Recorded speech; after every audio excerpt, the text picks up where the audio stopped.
नमस्कार दोस्तों, मैं डॉक्टर प्रांजलि आपका बहुत बहुत स्वागत करती हूँ मेरे यूट्यूब चैनल में।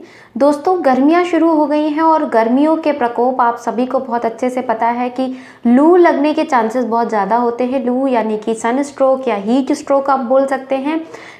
साउथ में कुछ एरियाज़ में तो बहुत सीवियर गर्मी पड़ती है और नॉर्थ के भी कुछ एरियाज़ में जब बहुत गर्म हवाएँ चलती हैं तो उसमें अगर आप बाहर निकल जाते हैं तो आपको लू लग जाती है। तो दोस्तों, आज हम बात करेंगे इसी सन स्ट्रोक और हीट स्ट्रोक और लू के बारे में। लू मेडिकल टर्म इंग्लिश में लू का कोई और मतलब होता है, लेकिन हिंदी में लू जो हमें सन स्ट्रोक लगता है इसको बोलते हैं आम भाषा में। तो आज हम बात करेंगे कि क्यों लगती है हमें लू और हमें कैसे लक्षण मिलते हैं अगर हमें सन स्ट्रोक हो गया है या हीट स्ट्रोक हो गया है। और दोस्तों, हम कौन सी होम्योपैथिक मेडिसिन यूज़ करके इस परेशानी से निजात पा सकते हैं। साथ ही मैं आपको एक प्रिवेंटिव मेडिसिन भी बताऊंगी कि जब भी आप सन एक्सपोजर में जा रहे हैं, आपको लग रहा है कि आपको लू लग सकती है, तो आप इस मेडिसिन को यूज़ कर लें तो आप इस लू के प्रकोप से बच सकते हैं दोस्तों। तो ये वीडियो दोस्तों आपके लिए बहुत ही ज़्यादा बेनिफिशियल है। तो देर ना करते हुए चलिए शुरू करते हैं।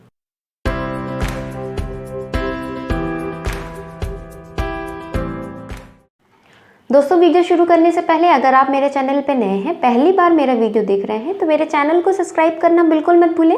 साथ ही जो बेल आइकन दिया है उसे आप प्रेस कर दें। आगे जितने भी वीडियोस आएंगे उसके नोटिफिकेशन आपको मिलती रहेगी। चलिए अब शुरू करते हैं दोस्तों हीट स्ट्रोक या सन स्ट्रोक के बारे में बात करना। दोस्तों, गर्मी शुरू होती है तो गर्मी में बहुत तेज़ धूप होती है और साथ ही बहुत गर्म हवाएँ चलती हैं, जिसकी वजह से आपको लू लगने की संभावनाएँ बहुत बढ़ जाती हैं। दोस्तों, ये हवाएं या ये गर्मी जब आपके शरीर में आ जाती है, आपके शरीर का तापमान बहुत बढ़ने लगता है, तो उसको हम हीट स्ट्रोक कहते हैं। अब हम बात करते हैं आखिर ये क्यों होता है। दोस्तों, हमारे शरीर में एक हाइपोथैलेमस नाम का दिमाग में एक पार्ट पाया जाता है। उसका यही काम होता है कि आपके शरीर का जो बॉडी टेम्परेचर है जो उसको मेंटेन करके रखे, जो कि नॉर्मल 95 से 98.6 फ़ारेनहाइट तक है, इसके बीच में ही वो उसको मेंटेन करके रखता है। लेकिन जब बहुत ज़्यादा आप धूप में या फिर यही हीट में एक्सपोज होते हैं तो आपके हाइपोथैलेमस का फंक्शन डिस्टर्ब हो जाता है, जिसकी वजह से जो आपका बॉडी टेम्परेचर है वो मैनेज नहीं रह पाता और आप में हीट स्ट्रोक की परेशानी या डिजीज आ जाती है। इसमें क्या होता है, आपकी बॉडी का टेम्परेचर बहुत ज़्यादा बढ़ना शुरू हो जाता है।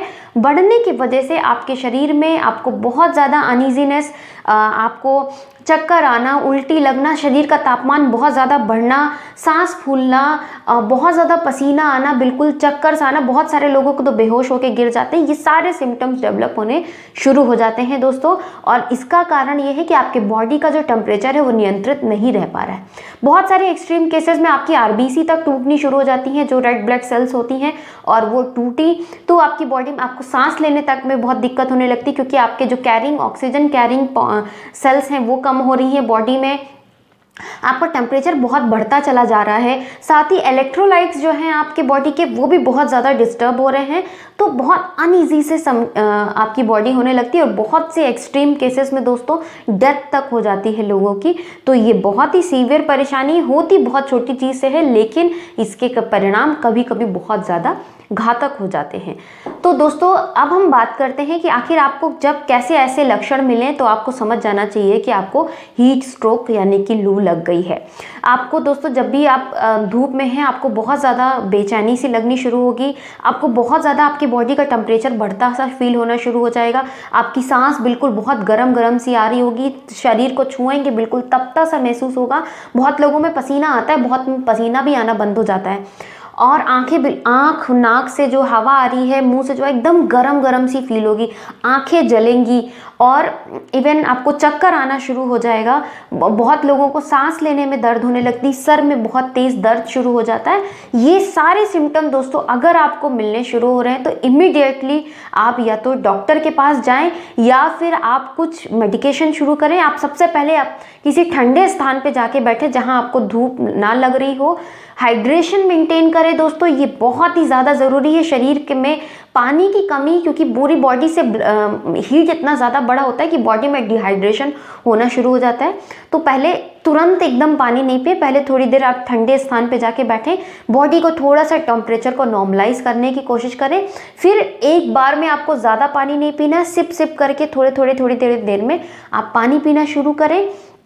और अगर सिचुएशन बहुत ज़्यादा वर्स्ट हो रही है तो इमीडिएटली आप किसी नज़दीकी डॉक्टर के पास ज़रूर जाके मिलें, ये बहुत ही ज़रूरी है, अदरवाइज़ ये बहुत ज़्यादा थ्रेटनिंग कंडीशन भी कॉज कर सकती है दोस्तों। अब मैं बात करती हूँ कुछ होम्योपैथिक मेडिसिन के बारे में, जिनको आप यूज़ करके अपनी सनस्ट्रोक वाली परेशानी से निजात पा सकते हैं। सबसे पहले मैं एक प्रिवेंटिव मेडिसिन बताऊंगी, उसके बाद में जो नॉर्मल खाने की मेडिसिन हैं उनको बताऊंगी। सबसे पहले आपको दोस्तों जेल्सीमियम 200 पोटेंसी में लेनी है 2 बूंद डायरेक्टली टंग पे, सुबह शाम लेनी है। अगर आप कहीं गर्म प्रदेश में हैं, ऐसी जगह पे हैं जहां आपको लू लगने की पॉसिबिलिटी ज़्यादा है, धूप बहुत तेज़ हो रही, गर्म हवाएं चल रही हैं, तो आप जेल्सीमियम की 200 पोटेंसी को 2 बूंद डायरेक्टली टंग पे सुबह और शाम ले लें, कम से कम 2-3 दिन तक लगातार ले लें। और या आप तुरंत जैसे बाहर निकलने वाले हैं उससे कम से कम 1 से 1.5 घंटे पहले 2 बूंद आप जेल्सीमियम की लेके निकलें। ये आपको सनस्ट्रोक से बचाएगी, क्योंकि जेल्सीमियम में सारे जितने करेक्टर हैं, डलनेस, ड्राउजीनेस जितना मिलता है, शरीर में बिल्कुल ताकत नहीं लगती, सब सनस्ट्रोक के केसेस से बहुत अच्छे से मैच करते हैं। तो ये एज ए प्रिवेंटिव आपके लिए बहुत ही अच्छी काम करेगी। ये हो गई एक प्रिवेंटिव मेडिसिन दोस्तों।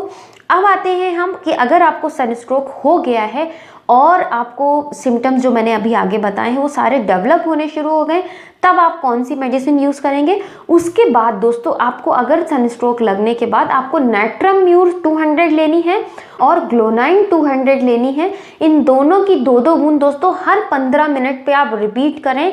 कम से कम आप इसकी 5 से 6 डोज लें, जब तक आप थोड़ा सा बेहतर ना फील करने लगे। हर 15 मिनट पे आप इन दोनों की डोज लेते जाएं। अगर आपको लू लग चुकी है तो ये चीज़ का विशेष ध्यान रखें। आप इसको 5-6 बार ले लें, आपको थोड़ा बेहतर जब फील होने लग गए उसके बाद आप दिन में 3 बार लें, और कम से कम नेक्स्ट 4-5 डेज तक आप सुबह दोपहर शाम इनकी दोनों की 2-2 बूंद लेनी है। आपको लू की परेशानी से ये निजात दिला देंगे दोस्तों। ये हो गई मेडिसिन्स। अब हम थोड़ी सी प्रिवेंटिव बातें ज़रूर करेंगे कि अगर आप सन एक्सपोजर में जा रहे हैं तो किन किन बातों का विशेष ध्यान रखें। सबसे ज़रूरी, अगर आप धूप में निकल रहे हैं तो अपने आप को कवर करके निकलें, या तो आप कॉटन क्लॉथ से कवर कर सकते हैं, या आप छाता या अम्ब्रेला लेके निकलें। दूसरी बात, एकदम कोशिश करें जो दिन का पीक आवर है उसमें कम निकलने की कोशिश करें। अगर आपके साइड लू ज़्यादा चलती है तो जो दिन के 12-1-2 की गर्मी होती है, बहुत ज़्यादा एक्सट्रीम होती है, बहुत इंटेंस होती है, उस टाइम पे अवॉइड करें घर से बाहर निकलना। तीसरी चीज़, जब भी निकल रहे हैं तो पानी का पूरा फुल इंटेक करके निकलें, अपनी बॉडी को फुली हाइड्रेट करके निकलें। अगर आप घर से ही पानी कम पी के निकलेंगे तो जितनी देर आप चल रहे हैं आपकी बॉडी से वाटर डिहाइड्रेट होते चले जाएंगे, पानी निकलता जा रहा है, तो आपको डिहाइड्रेशन की परेशानी हो सकती है। साथ ही दोस्तों गर्मियों में बहुत सारे ऐसे फ्रूट्स आते हैं, जैसे मस्क मेलन हो गया, वाटरमेलन हो गया, कुकम्बर हो गया, हिंदी में इसको बोले तो तरबूज हो गया, खरबूज हो गया, या फिर आप कुकम्बर को खीरा कहते हैं, खीरा हो गया।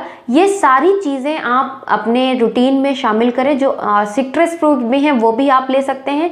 ये आपको बहुत ही अच्छे से वाटर बैलेंस करने में मदद करती हैं, तो इन फ्रूट्स का भी सेवन करें।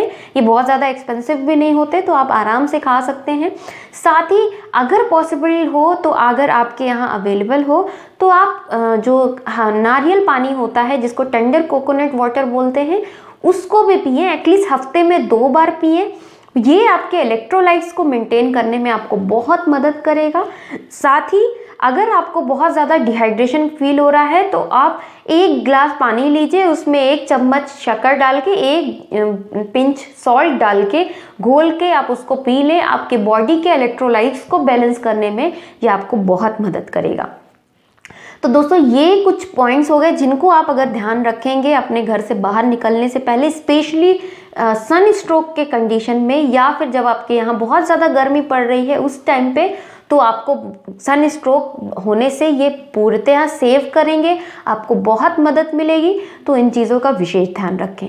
और अगर बहुत ज़्यादा सीवियरिटी हो गई है तो घर पे बैठ के ट्रीटमेंट दोस्तों बिल्कुल मत करें, क्योंकि ये लाइफ थ्रेटनिंग भी हो सकता है। अब इमीडिएटली किसी अच्छे हॉस्पिटल में या अच्छे डॉक्टर के पास जाके ज़रूर मिलें, क्योंकि इलेक्ट्रोलाइट्स कम होने की वजह से आपको मे बी वो आप IV फ्लूइड्स भी दें ताकि आपका थोड़ा सा हाइड्रेशन मेंटेन हो। तो डॉक्टर से ज़रूर जाके मिलें दोस्तों।